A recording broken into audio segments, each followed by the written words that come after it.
and our journey to understanding the brand new and exciting world of NFTs. My name is David. My name is Yuki. And like most people, we're pretty new to the NFT scene. We're pretty late to the cryptocurrency and blockchain, Bitcoin, etc. So we didn't want to make the same mistake this time, and we wanted to seize the opportunity and get on NFTs. So obviously, we start with what is an NFT and why is it so exciting? So what is an NFT? NFT is non-fungible token.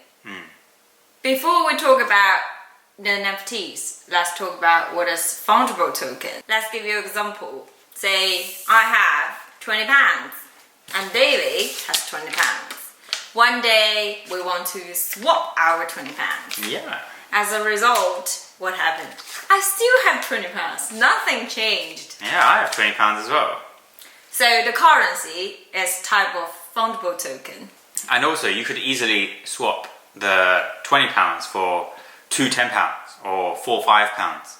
True. However much you want to divide it by. And in the end, there's no effect on the economy, on the financial ecosystem. There's still just the same amount of money being circulated. It's all divisible and interchangeable. Right. Now the question is, what's the differences between non-fungible token and fungible token? So I have a really exciting example of a non-fungible token. Is my base set PSA 9 Blastoise. Okay. Yeah. So this would be an example of something that's non-fungible because it's totally unique. How do you know it's unique? Maybe I have another same copy of it. Yeah, I mean, there are loads of PSA 9 Blastoise cards out there, but this one has like an identifying code, and maybe the quality is a little bit different. And this so you see there's a reference number on this token. Yeah, so yeah. Okay. And the same with most collectibles, you know, like you can't divide this card in half. You can't divide a model in half and change it. So it's a single unique item. And that's what a non-fungible token kind of represents. I'm going to look at my notes into exactly like the properties of a non-fungible token. So what is the properties? It's got to be like unique, like a collectible. It's quite unique. Provably scarce. So it means like... What is provably scarce? Just don't look at my notes. What is provably scarce? Provably scarce means you can prove that there's not a lot in the population. Okay. So for example with this one, you can go on the PSA site and you can check how much is in circulation. You know, how many of them exist in the world. So it's proved, it's scarce. With NFTs online, they can be tracked by the blockchain. Okay, so now we're talking about a new technology for the online NFT. I mean, compared to your... Yeah, so I mean, this is not the Blastoise is not an NFT. It is a non-fungible item. Okay, I see. So yeah, it's provably scarce. You can track it on the blockchain, where it's been, who is the owner, who was the owner before, and where it came from. Now, are we talking about the blockchain? Oh, blockchains. Blockchains for another video, I think. Next time. It's indivisible, NFT, non-fungible. You can't divide your collectibles in half unless you want to ruin the value and ruin the collectible. They're easily transferable. Again, not exactly an NFT, but here you go. Okay. There you go. It's so easy to just give to someone, and it applies on the digital landscape as well. It's fraud-proof, NFTs as well. Because of the blockchain, you're guaranteed that what you're getting is real. You can't fake it. How can you guarantee that? That's for the blockchain video, because that's a very complicated way. It just shows the whole journey of the NFT. It's got like the digital signature to show that this is real and unique. So NFTs we feel like are gonna just revolutionize the digital landscape. Okay. Okay. I mean, it allows you for the first time to really prove digital ownership over an item online. It's a digital asset you own, and this has so many implications. I mean, you're in the finance industry, so you can imagine how this will affect the finance industry, right? Sounds like the NFT technology can impact on loads of industries in the future. Yeah. If it really works. Yeah, I mean, it's not like owning a Neopet or a RuneScape account, because you could literally create the exact same account with the same attributes if you really wanted to. This is owning something unique, because just using like the Pokemon card as an example, it's making waves in collectibles and art because it's a digital signature. It proves it's real. So for us, we want to focus on NFT art because that's something new and emerging, and NFTs in decentralized finance is so complicated and a whole new world that we need to research more into. So yeah, let's dig into the world of NFT art and collectibles. So, what is it? NFT art. NFT art. So imagine this: you go to the airport, you've bought your plane ticket to France, to Paris, because you really want to see the Mona Lisa. You've got your COVID tests done. You've flown over to Paris, and you want to go to the Louvre or the Louvre, however you want to say it, To see Mona Lisa. to see the Mona Lisa. Okay. I don't know what the COVID regulations are like in the museum there, but let's assume you use your like ninja skills to sneak into the museum in midnight, and yeah, you get into the Mona Lisa room, and voila, there it is, right there. It's the Mona Lisa. Smiling girl. The smiling woman. Smiling woman. She's there. The Mona Lisa. What is it? How do you know that's the real Mona Lisa? Like maybe the museum took the real Mona Lisa into the back to protect it, and you're just looking at a high resolution copy of the Mona Lisa. You're looking at a fake. How do you know? Okay. Maybe they can do the same thing, put a reference or a signature behind the painting, just like what they did to your Pokemon card. Yeah, I mean, with the Pokemon card, it's really easy. Like, you could literally fake everything on that card, and some people would believe it's real. And there's nothing to tell you that it's not real, right? But with NFT, there's that digital signature, the code on the artwork that links into blockchain, and you can track where it came from, who was the owner. So you know that it's real, and that it's authentic. So NFT will help with tracking the whole journey from the creation of the piece of art into like the transaction, and in the future it's all trackable. Yeah, I think so.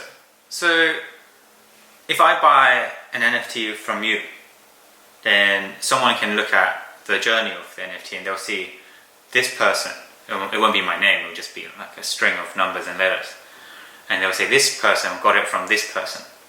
And you can see the history. You can see like how much was paid and everything. So it's completely trackable and it's safe. You know where it is. You know that it's real. What I don't understand is, if it's digital, why I can't just copy or screenshot this artwork and claim that this is mine?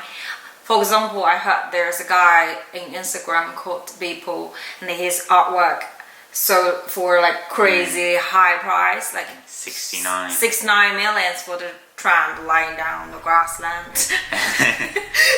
I admit that the piece of art is like creative and unique, and it's different from the physical copy of like an oil painting. But then why people grant this piece of artwork, the NFT artwork, as like crazy high value, while maybe someone can easily copy paste it? Well, it kind of links back to the code, the digital signature on the artwork. So of course anyone can like copy paste the screenshot that people did, but in the end it's just a copy. Like if I paid, I don't have the money, I wish I had the money to pay 69 million. If I paid 69 million for people's artwork on Instagram, I can say, like, this is people's original piece of work. Whereas if I just copy paste it, what am I going to say? This is my copy paste. There's a lot of separation between physical art and digital art, the NFTs. But you should try to think of them as something really similar. Like, I can buy a piece of art to look at on my computer. What's the difference between that and you buying a piece of artwork to look on your wall? So this is where also connected to people's like consumer behavior in the future.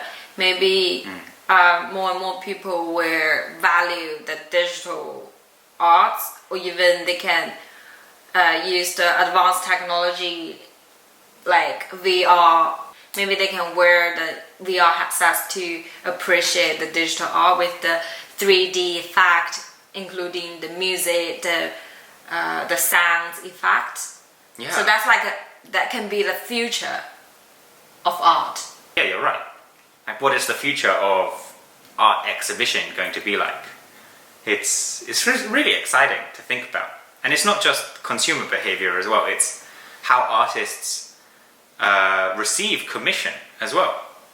I think there was an interesting news article about one painting that was in someone's house, and they didn't realize that it was a really famous piece, and they sold it for a few £100,000 maybe.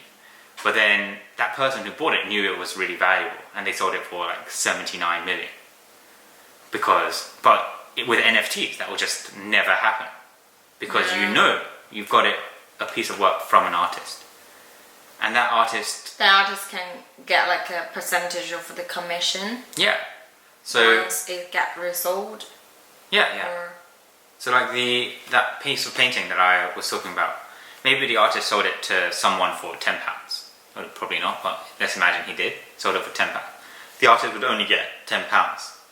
Then that person who bought it would sell it for £100. The artist gets nothing. The reseller gets £100.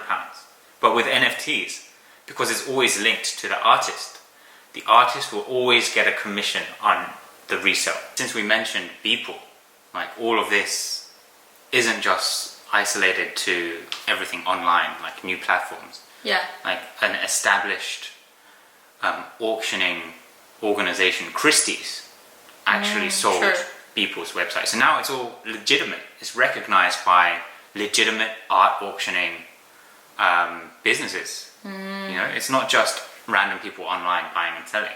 This is real, and this is happening. So NFT creates a new form of market and the business model. So with the help with the new advanced technology, the artists, they are more likely to be motivated to create digital arts from now on. I heard like many famous oil painting artists, they start to move on to the digital artwork. So we can see online we can see their styles of artwork, however in digital form, which is quite interesting and refreshing to me. Yeah, I think it's super cool. Yeah, and I've seen that before actually. Really cool. And we believe in the future more and more artists will get involved. Since we can see the big value behind the artwork, the NFT digital artwork, people may start to think about investing on it. Then we may need to think which one is valuable to invest. Is it quite risky, where the value increase or decrease dramatically in the future?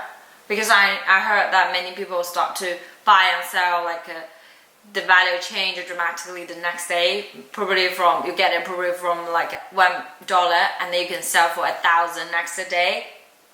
Seems like there's a bubble inside. What do you think? I don't know, because it's so new right now, there's no pattern to predict where it's going to go. You can only judge the NFT, the art, by how popular it is, by how popular the artist is, what kind of cultural references they have. Yeah, so probably before we step into this investment, need to do more research on the artist and to understand the artist style and to analyze the value behind the artwork. Yeah, and I guess you could do that if you're in it for the investment. And there's a lot of money to be made with NFT. But there's also a lot of money to lose with NFT. You could buy an artwork for 1,000, and then the next day you realize no one actually cares about it. And probably no one cares about this artist in real life. And you're 1,000. Yeah, you lost everything of the 1,000. Yeah. True. We do need to do more research on this. It's quite interesting. It's quite new. Yeah, because we're standing at the beginning point of the developing market. Yeah. Who knows what's going to happen in the future. Alright, so just wanted to update you guys on some NFT news. So there's this artist, might be saying this name wrong, so really sorry mate, called SSX3LAU. So he released an artwork on March the 13th called Faces as an open edition. What is open edition? So open edition is like you get a period of time and you can buy as many copies of this art as you want. And then when the time runs out, that's the number of copies there are in the world. I see. So it's like if the artist has set like 1 hour, anyone can buy this piece of art in this time. Yeah. After 1 hour, no one can buy it. Yeah, after 1 hour, you can only buy it from the people who already bought the original. Okay. Because you have to buy it resale. Okay. So he did this, and after the time ran out, there was 4,934 copies. So that's quite a lot. We call it minted. There were 4,934 editions that were minted. Now, between April 11 and April 13, what SX3LAU is doing is he's encouraging the people who bought it to burn the artwork, which is like... Burn the artwork? How? Like, destroy the artwork. Oh, I thought it's digital, how can you burn? So they're doing it from this platform called Nifty Gateway. You basically send your artwork to another account, and this account will basically I don't know how they'll do it. They'll just destroy the artwork. Oh, so like destroy the coding behind the artwork. I guess so. So yeah. Ooh, interesting. Yeah. New way of making damage. You're right. So it's a good way to reduce the number of editions out there. And then like, why would people want to burn the artwork? It's because there are two main reasons. He's giving the option of you can burn 6 of the artworks. If you burn 6, then you're guaranteed 1 limited edition piece of artwork. So in order to get the limited edition of like more valuable artwork, number B, you need to burn artwork A to get the ticket to enter the raffle. Not ticket, you guarantee. Oh, you're guaruguaranteed you can get B. If you burn 6 of it. Oh, 6 of it. So you need to have 6 of it. So you have to buy another. If you bought 1, you have to buy another 5. Oh, interesting rules. Yeah, it's pretty cool.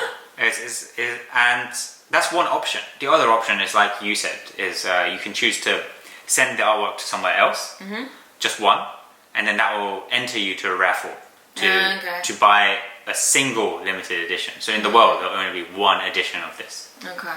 And that one's probably going to be insane. That was the first piece of news. Okay. The second What piece. else? Second piece was kind of wanted to talk about this artist called Alex Solis. Alex Solis. Instagram here. Check him out. So if you checked it out, you'll see he's like a really famous artist. I'll show you what his artwork is like here. This one, right? So he's done some really cool pieces of artwork. I like the Spider-Man. Fatty Spider-Man. Yeah. I like the Pikachu one, where he's like eating the Pikachu and turning into Goku. Ooh. This one. Oh yeah, it's quite cool, right? So what he's doing, his artwork, one piece particularly, the chunky Spider-Man, he's saying if you buy the original NFT and you hold it for a certain time, I think it's 2 weeks, then he'll send you a physical copy of it as well, a limited edition physical copy.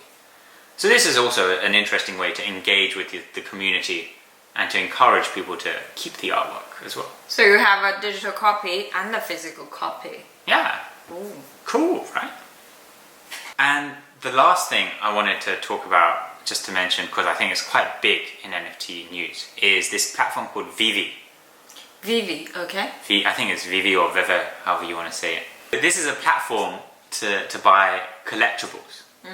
It's right at the beginning stages. It's a very new platform, but it's big because companies like Universal Studios, DC Comics, whoever owns Powerpuff Girls, they're all signed up to this platform and creating these collectibles. And the idea is you can basically build your own virtual museum of collectibles. Ooh, that's something I want to do. So you can put every piece of artwork you bought into your own kind of page? No, it's like, I'll show you here, and I'll put it on the screen for everyone. So you can buy these figures and then you put them in your museum. It's not like art, but it's like figurines, like life-size toys, basically. So one really exciting piece of news is they collaborated with Universal Studios to make a DeLorean collectible, basically. DeLorean? Yeah, it's DeLorean from this cool movie called Back to the Future. Back to the Future? Yeah, I guess you never watched, right? Okay, I will watch. We'll watch it another time. But there are 3 movies. It's like these really old classic films. And the DeLorean is the car there. Okay. The car that travels to the future. Or the past. It travels in time. And yeah, they made a life-size replica, 1-to-1. Digital, of course. And yeah, it's crazy. You have these massive companies collaborating with new startups in NFT. Seems like a big thing. Those companies start to invest on it. And more people will get interested on it, right? Massive thing. Massive. As soon as it enters like pop culture, mainstream, and people are already starting to ask, what is an NFT? And with all these celebrities and big companies talking about it, you can see it's right at the beginning and it's growing massive. There's a lot to keep an eye on the NFT world. Just let us know what you're interested in the comments below. We will try our best to dig it out, find information for you. There's a lot to keep an eye on NFT world. If you are interested in this topic, comments below, let us know. And we know what to talk about in the next episode. And don't forget to like, comment and subscribe. Let's learn together on this NFT journey. Okay, thanks for watching and tiramisu!